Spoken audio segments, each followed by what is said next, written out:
రైతన్నలకు నమస్కారం. కర్షక నేస్తానికి స్వాగతం. ఏ పంట వేసినా రైతు మిత్రులైనా ఆ పంటలను కోసి నాకు తెలిసి పనులు అయిపోయి ఉంటాయి. ఎందుకంటే ఇప్పుడు వంకాయ పెట్టిన వాళ్ళు దాదాపు హార్వెస్టింగ్ అంటే గింజలు తీయడం జరిగింది. వరి కోతలు చాలా పొలాలు సగం దాదాపు 50% పొలాలు కోతలు అవుతున్నాయి. అదేవిధంగా చిక్కుడు పెట్టిన వాళ్ళు కూడా చిక్కుడు ఏరుకొని గింజలు తీయడము, కొంత కాయ మార్కెట్కు అంటే మనం తినడానికి అమ్మడం, ఇట్లాంటి ప్రతిదీ దాగుతాయి. ఎందుకంటే ఏప్రిల్కు వచ్చినాం కాబట్టి దాదాపు పంటలు అనేటివి మ్యాక్సిమము అయిపోయే దశకు వచ్చినాయి. మరి ఇప్పుడు ఆ పంటలు పండించినటువంటి భూముల్లో ఎలాంటి సాగు చేయకుండా ఈ ఏప్రిల్ మే నెలల్లో, అంటే ఈ ఎండలు బాగా విపరీతంగా ఉంటాయి కాబట్టి ఏప్రిల్ మే నెలల్లో ఎండలు బాగా ఉంటాయి కాబట్టి ఆ నేలకు విశ్రాంతితో పాటు మనము అలాంటి మళ్ళీ ఎలాంటి దాంట్లో ఏ విధమైనటువంటి పంట వేయకుండా ఆ 2 నెలలు అంటే ఏప్రిల్ మే నెలలో ఆ భూములను ఆ పంటలు వివిధ రకాల పంటలు పండించినటువంటి ఆ భూములను కొద్దిగా విశ్రాంతిని ఇవ్వాలని ఉద్దేశంతో మనం ఒక వీడియో ముందుకు రావడం జరిగింది. అంటే ఆ విశ్రాంతితో పాటుగా అంటే ఆ భూమిలో మనం పంటలు పండించినటువంటి వంకాయ కానీ, వరి కానీ, మొక్కజొన్న కానీ, చిక్కుడు కానీ, ఏదైనా కానీ మనం సాగు చేసినటువంటి ఆ భూములలో మనం కొన్ని పనులు మనం చేయవలసి వస్తుంది.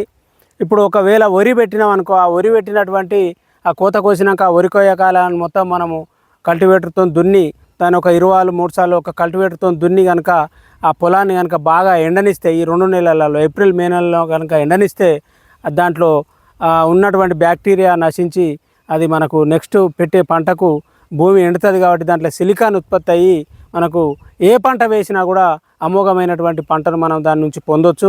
అదేవిధంగా ఇది వరకు మనం అంటే ఈ పత్తి ఉన్నదనుకో, పత్తి వేసినటువంటి పొలాలలో మనం పత్తి కట్టే కొద్దిగా పచ్చిగా ఉన్నప్పుడే పత్తి పట్టేను కనుక మన పత్తి కట్టేను కనుక రోటోవేటర్తో కనుక మనము దున్నినట్లయితే, రోటోవేటర్ కనుక కొట్టినట్లయితే ఆ కట్టె అందులో చీకిపోయి మనకు భూమి అనేక పోషకాలతో సుపోషణం అవుతుందని కూడా చెప్పొచ్చు.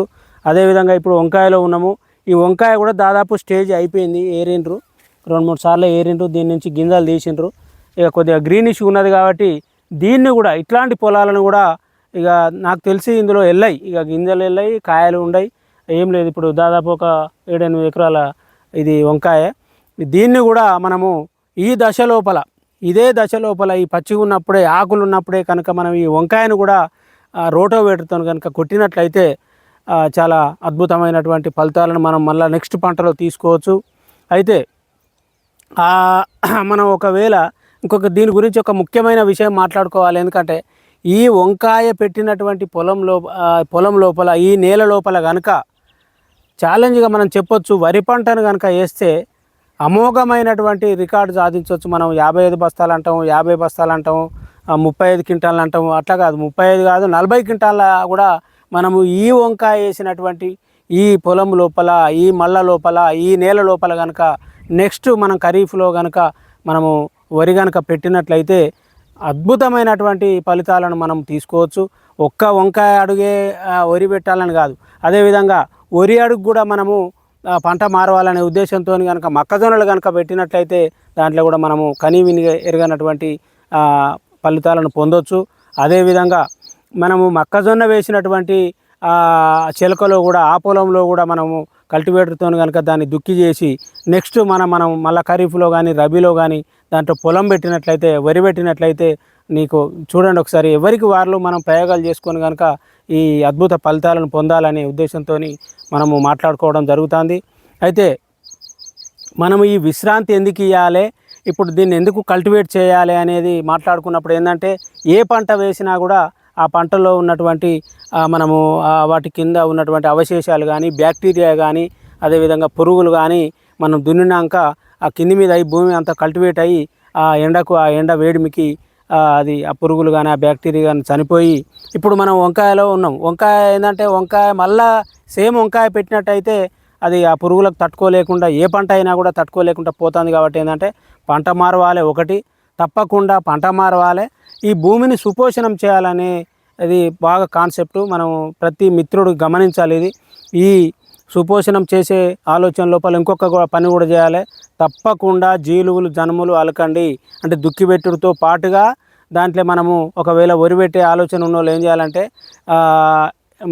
మే 15 నాడు కనుక మనము మే 15 తర్వాత కనుక మనం జనుములు కానీ జీలుగులు కానీ అలికి మళ్ళీ మనం జూన్లో ఎట్లయినా నారు పోసుకొని పెడతాం కాబట్టి అది పువ్వు మొగ్గలు వచ్చినప్పుడు అంటే జీలుగు కానీ జనుము కానీ పూత మొగ్గలు వచ్చినప్పుడు మనం దాన్ని కనుక రోటవేరుతో కలియదున్ని మనం వరి సాగు చేసినట్లయితే మీరు విపరీతమైనటువంటి అనుకోని దిగుబడులు సాధించవచ్చు. అదేవిధంగా ఇంకా చెప్పాలంటే ఏంటంటే వీలైన వాళ్ళు మంద తోలడము, ఈ ఎండాకాలం లోపల మంద తోలడము, ఇంకా వీలైన వాళ్ళు ఒకవేళ ఎందుకంటే వీలు చేసుకోవాలి.